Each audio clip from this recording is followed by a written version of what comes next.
The silence in Sassy's tiny Brooklyn apartment was suffocating. It was a constant oppressive hum, a stark reminder of the night the sirens wailed outside her window. The gunshots, the screams, the shattered glass, the memories replayed on an endless loop, a haunting soundtrack to her days. Anxiety, a venomous serpent, coiled around her chest, stealing her breath away. Sleep was a distant memory, replaced by nightmares and the chilling silence of the night. Sassy had tried everything: therapy, medication, even those trendy mindfulness apps. Nothing seemed to pierce the fog of despair that clung to her. Then one rainy afternoon, she stumbled upon a YouTube video about music therapy. The stories of individuals finding solace and healing through music resonated deeply. Hesitantly, she scheduled an appointment with a music therapist. The first session was daunting. Sassy, who hadn't touched a musical instrument since her awkward middle school band days, felt utterly exposed.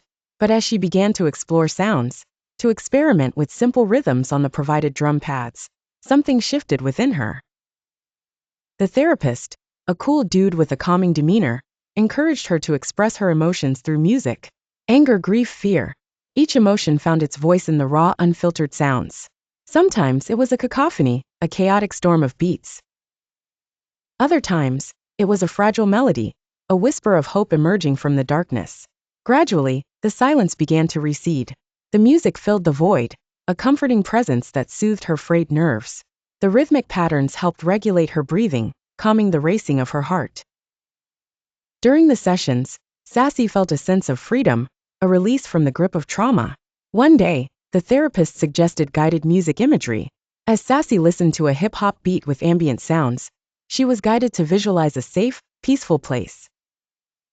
A rooftop garden overlooking the city, a vibrant street festival pulsating with life.